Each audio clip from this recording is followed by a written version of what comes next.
Antony sir, ഇതുവരെ കേട്ട കാര്യങ്ങളിൽ നിന്ന് സെബാസ്റ്റ്യൻ എന്ന് പറയുന്ന ആളെക്കുറിച്ച് നമുക്ക് എന്തൊക്കെയാണ് മനസ്സിലാക്കാൻ കഴിയുക? ഇവിടെ റോസമ്മ എന്ന സ്ത്രീ, അതുപോലെ തന്നെ ഐഷയുടെ മകനും, രണ്ടുപേരും ഈ ഐഷയെ അറിയുന്നയാൾ എന്ന നിലയിൽ റോസമ്മയും മകനും ഈ ചർച്ചയിൽ പങ്കെടുത്തു. അവർ പറഞ്ഞ കാര്യങ്ങളിൽ നിന്ന് എന്തൊക്കെയാണ് നമുക്ക് മനസ്സിലാക്കാൻ കഴിയുക? പോലീസിന് ഈ കേസിൽ ഇനി അന്വേഷണത്തിന്റെ ഏത് വഴിയിലൂടെയാണ് സഞ്ചരിക്കേണ്ടത്? ഗോപികൃഷ്ണൻ, ഇതിലിപ്പം ഈ പറഞ്ഞ ഐഷയുടെ മകനും അതുപോലെ തന്നെ ശ്രീമതി റോസമ്മയും ഹരിദാസും ഈ മൂന്ന് പേരും ആ നാട്ടുകാരാണ്. ഞാൻ ഒരു 2 വർഷക്കാലത്തോളം അവിടെ ഈ പള്ളിപ്പുറം ഉൾപ്പെടുന്ന ചേർത്തല സർക്കിൾ ഇൻസ്പെക്ടറായിട്ട് ജോലി ചെയ്തിട്ടുള്ളതാണ്. അപ്പോൾ എനിക്കറിയാവുന്ന പ്രദേശങ്ങളും എല്ലാമാണ് അവിടെ. പക്ഷേ ഈ സംഭവങ്ങൾക്കൊക്കെ മുമ്പാണ് 99-ലാണ് ഞാൻ അവിടെ ഉണ്ടായിരുന്നത്. അപ്പോൾ ഇതിൽ നിന്ന് നമ്മൾ ചില കാര്യങ്ങൾ നമുക്ക് ഇതിന് മനസ്സിലാക്കിയെടുക്കാൻ പറ്റും. ഈ റോസമ്മ സംസാരിക്കുന്നതിനകത്ത് ഡേറ്റുകളോ വർഷങ്ങളുടെയോ തെറ്റ് മാത്രമേ ഉള്ളൂ. പക്ഷേ അയാളെ ചിത്രീകരിക്കുന്ന കാര്യത്തിൽ വ്യക്തമായ ഒരു വ്യക്തത അതിനകത്ത് വരുന്നുണ്ട്. കാരണം എന്തെന്ന് ചോദിച്ചു കഴിഞ്ഞാൽ, 1 ഏക്കർ സ്ഥലമുള്ള ഒരു സ്ത്രീയാണ്, അത്ര ചെറുപ്പമല്ല, ഒരു മധ്യവയസ്കയായിട്ട് ഏകദേശമുള്ള ഒരു സ്ത്രീയാണ്. അവരെ സമീപിച്ച് അവരുമായി പരിചയപ്പെട്ട് അവരെ ഞാൻ കല്യാണം കഴിക്കാമെന്ന് പറയുന്നു. അവർ പള്ളിയായിട്ട് ബന്ധപ്പെടുന്നു. അതിനേക്കാൾ അപ്പുറത്ത് അവർക്ക് 7 സഹോദരന്മാരുണ്ടെന്ന് പറഞ്ഞതോടുകൂടി അയാളെ പിന്നെ കണ്ടിട്ടില്ല എന്നാണ് ഇപ്പോൾ റോസമ്മ പറഞ്ഞ വാക്കുകളിൽ നിന്ന് നമുക്ക് വായിച്ചെടുക്കാൻ പറ്റുന്നത്. അപ്പോൾ അയാളുടെ കൃത്യമായിട്ടൊരു പിക്ചർ നമുക്ക് കിട്ടി. ഇനി എങ്ങാനും ആ കല്യാണം നടക്കുമായിരുന്നെങ്കിൽ 5-മതൊരാളായിരിക്കുമായിരുന്നു ഇവരെന്നുള്ളതാണ് നമ്മൾ കരുതേണ്ടിയിരിക്കുന്നത്. അപ്പോൾ മറ്റേ ഹരിദാസ് പറഞ്ഞതിൽ ഇപ്പം പറഞ്ഞത് ചെറുപ്പം മുതലേ അറിയാം, സ്കൂൾ തൊട്ട് ഒരുമിച്ച് പോകുന്നു. പിന്നെ അയാൾ ഈ ബിന്ദു പത്മനാഭൻ്റെ കേസോട് കൂടിയാണ് ഇയാൾ ഇങ്ങനൊരു കൃത്യം ചെയ്യുമെന്നുള്ളത് അറിഞ്ഞതെന്ന് പറയുന്നു.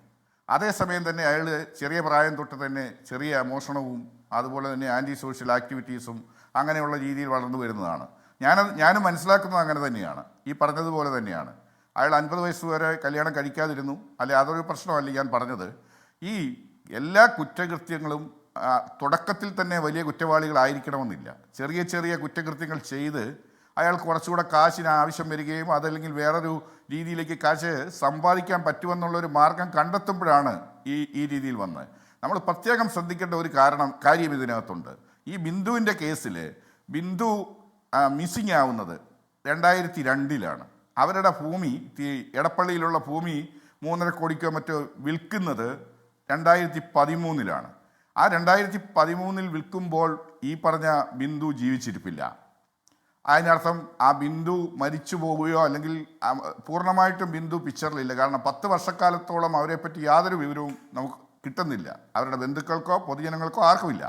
ആ സമയത്താണ് ജയ എന്ന് പറയുന്ന ഒരു സ്ത്രീയെ, ചേർത്തല തന്നെയുള്ള ഒരു സ്ത്രീയെ ആൾമാറാട്ടം നടത്തിച്ച് അവരുടെ ID കാർഡും മറ്റുള്ള രേഖകളെല്ലാം തമിഴ്നാട്ടിൽ ഒരു സ്ഥലത്തു നിന്ന് വ്യാജമായിട്ട് സൃഷ്ടിച്ചു കൊണ്ടുവന്നിട്ട് അത് കൊണ്ടുവന്ന് ഈ പറഞ്ഞ സബ് രജിസ്ട്രാർ ഓഫീസിൽ കൊടുത്ത് അങ്ങനെയാണ് ആ രീതിയിൽ അവർ രജിസ്ട്രേഷൻ നടത്തുന്നത് ഈ ഭൂമിയിൽ. അപ്പം ബിന്ദു എന്ന് പറയുന്ന ആൾ ആൾമാറാട്ടം നടത്തി, ജയ എന്ന് പറയുന്ന ആൾ ആൾമാറാട്ടം നടത്തി ബിന്ദു ആണെന്ന് ധരിപ്പിച്ചുകൊണ്ടാണ് ചെയ്യുന്നത്. അപ്പോൾ അന്ന് ആ കേസ് അന്വേഷിച്ച് ഇപ്പോഴാ കേസ് വിസ്താരത്തിൽ നിൽപ്പുണ്ട്. ഈ കേസ് അന്വേഷിച്ച കാലഘട്ടത്തിൽ പോലീസിന് അറിയാം ഇതിൻ്റെ ഈ വസ്തുവിൻ്റെ യഥാർത്ഥ ഉടമ എന്ന് പറയുന്നത്, അല്ലെങ്കിൽ ഈ വഞ്ചിക്കപ്പെട്ടിരിക്കുന്ന സ്ത്രീ എന്ന് പറയുന്നത് മിസ്സിംഗ് ആണ്. ആ മിസ്സിംഗ് ആയ ഒരു സ്ത്രീ, മിസ്സിംഗ് എന്ന് പറഞ്ഞാൽ 10 വർഷക്കാലത്തോളം മിസ്സിംഗ് ആണ്. നിയമപരമായിട്ട് 7 വർഷത്തോളം ഒരാളെപ്പറ്റി കണ്ടില്ലെങ്കിൽ നിയമപരമായിട്ട് 7 വർഷം കഴിഞ്ഞാൽ അയാൾ മരണപ്പെട്ടു എന്നാണ് പ്രസംപ്ഷൻ. അപ്പോൾ അങ്ങനെയുള്ള ഒരാളെപ്പറ്റി പോലീസ് ഗൗരവമായിട്ട് അന്വേഷിച്ചില്ല എന്നുള്ളത് നമ്മളിതിൽ മനസ്സിലാക്കുന്നുണ്ട്. അതെന്തുകൊണ്ട് സംഭവിച്ചു എന്നുള്ളത്, അതാണ് ഇതിനകത്ത് ഒരു പ്രധാനപ്പെട്ട കാര്യം. ഇപ്പം പരാതി ഉണ്ടായിട്ടുണ്ടാവില്ല. അതിൽ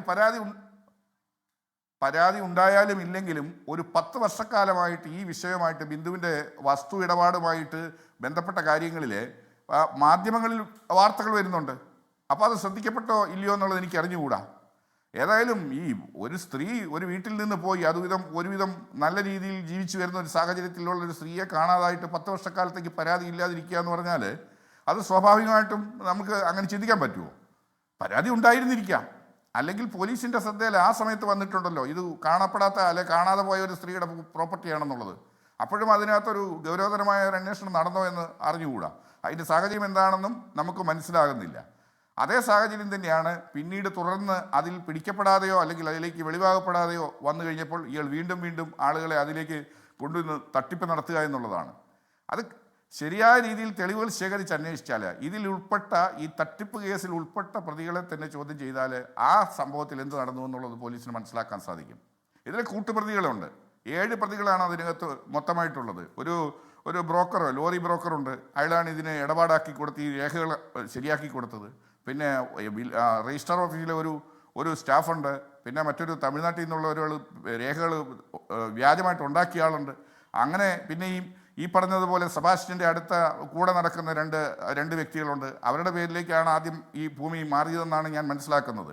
അപ്പോൾ അങ്ങനെയൊക്കെയുള്ള ഒരു സാഹചര്യത്തിൽ ഈ ഭൂമിയുടെ യഥാർത്ഥ ഉടമ എവിടെ മിസ്സിംഗ് ആണെങ്കിൽ അവർ എങ്ങനെയാണ് മിസ്സിംഗ് ആയത് എന്നുള്ളതിനെ സംബന്ധിച്ച് സംശയം സ്വാഭാവികമായിട്ടും സാധാരണ രീതിയിലുള്ളൊരു പോലീസ് ഓഫീസർക്ക് ഉണ്ടാവേണ്ടതാണ്. അതിവിടെ ഉണ്ടായതായിട്ട് കാണുന്നില്ല. ഇപ്പം സംഭവം നമ്മൾ ഈ വിഷയത്തിലേക്ക് വരുന്നതെന്ന് പറയുന്നത് ജൈനമ്മ എന്ന് പറയുന്ന സ്ത്രീയെ കോട്ടയം ഏറ്റുമാനൂരിൽ നിന്നും കാണാതാവുകയും അവരെ തേടിയ പോലീസ് വരുമ്പം ഈ പറഞ്ഞ സെബാസ്റ്റ്യനും ജൈനമ്മയും ഒരേ ടവറിൻ്റെ ലൊക്കേഷനിൽ വരികയും ചെയ്തു.